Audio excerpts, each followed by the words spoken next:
from Police Chief Salinas from Port Hueneme, and he's going to hit on the topic, really any of the topic you think would be interesting, but one of the things that I know that is a hot topic right now is how's the landscape of safety and security in Port Hueneme? How's that going? You know, have you seen an uptick in crime in your area? And how do you ensure as police chief to make sure that everything is safe from the kids? And so all the questions that your residents are asking you are the same questions that these residents are curious about too. So I'll turn over the time to you, Chief. Thank you for having me. Again, my name is Andrew Salinas. I'm the Chief of Police for the City of Port Hueneme. I've been there now for the last 2 years.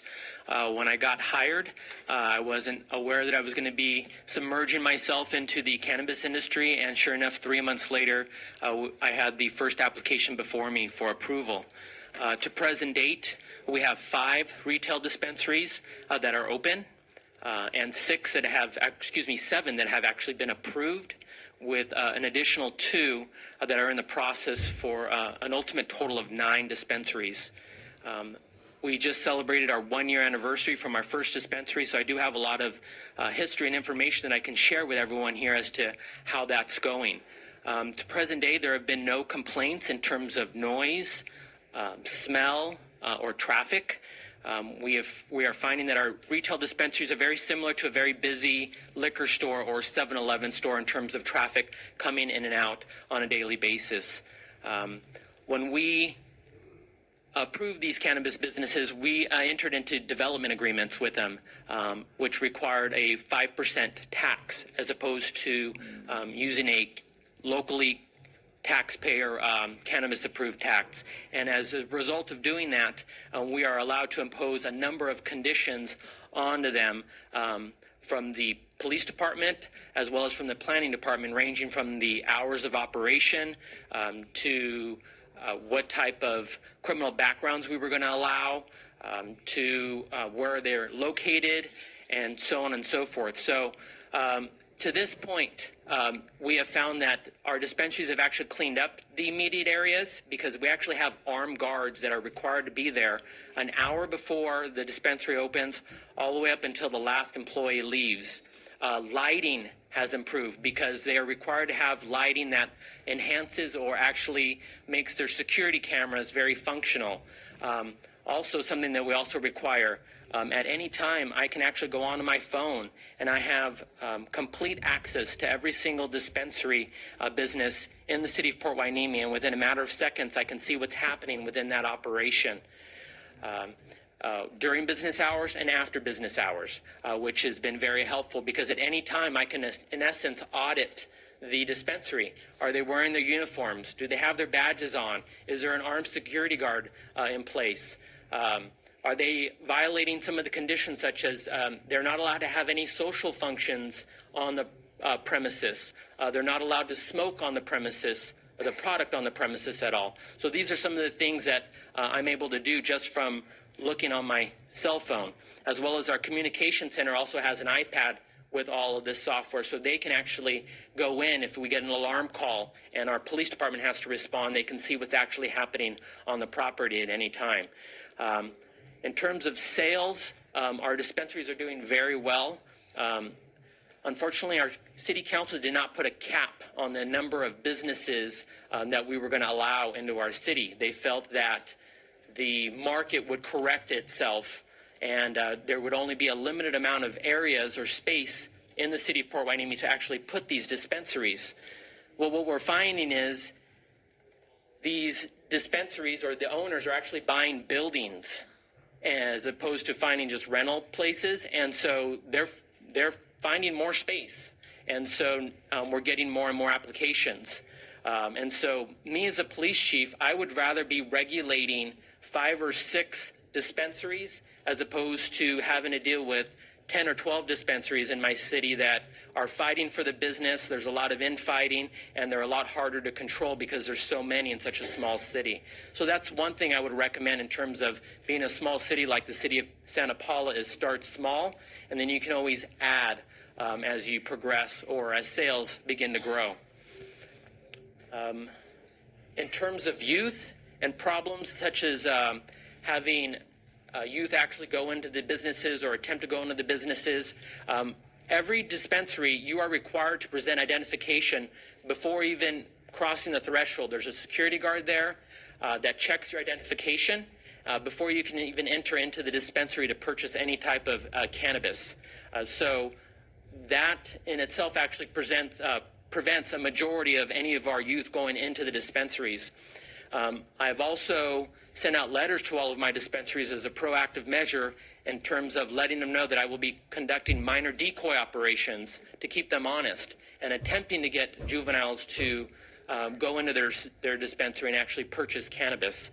So that has worked well also. I think that's about it. I mean, I'm more than welcome to answer any questions that anyone has, specifically as how cannabis is doing in Port Hueneme, or what some of your concerns are and how we've mitigated them or addressed them in our city.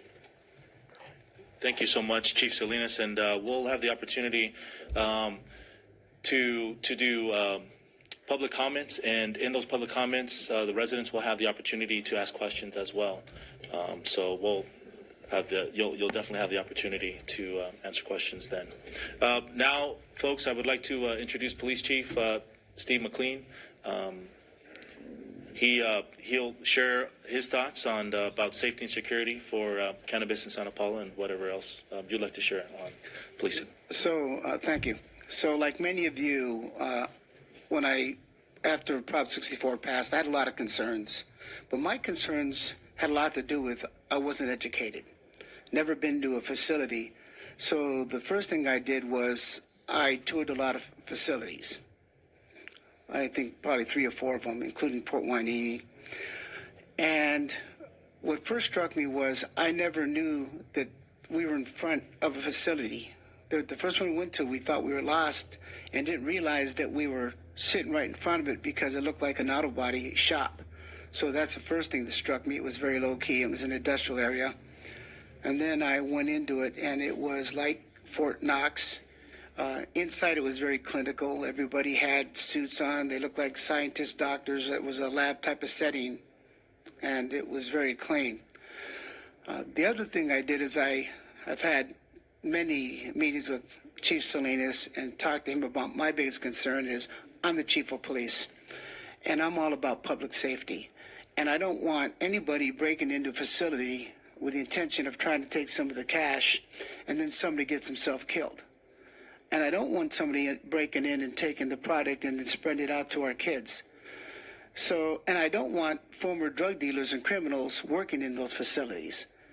So that was my basic concern. Now, what I learned was there's about 50 security recommendations on these facilities. And they range anywhere from what Chief Salinas talked about to something like if it smells beyond the borders of the facility, they've got to rectify that within 24 hours. And that was one complaint that I heard from the chief of police up in Greenfield was sometimes you could smell it. Something like that. I will insist on random audits. I want the ability just to go there when I want, unannounced, and walk in that facility. I will insist on that. I will probably insist on the 50 recommendations themselves. I may add a couple. I certainly will make recommendations to the city council, and I'm sure that they will chime in. So I'm not really concerned about the security and safety of this facility. And of course, I will be proactive in monitoring that facility and make sure that they are in compliance with all the conditions of the permit. So, like I said, I'm really not worried about it as long as they adopt these 50 recommendations. And from what I've learned in talking to some of these owners is they really don't have any issues with any of them. And of course, big to me is a uniformed security guard 24 hours a day. So if some criminal happens to drive by, they can see someone in uniform, armed, standing in front of the place, which is a tremendous deterrent. So from my perspective as your chief, if they adopt all 50 recommendations and maybe more, I really don't think it's going to be a concern in terms of safety. And that's where I'm coming from.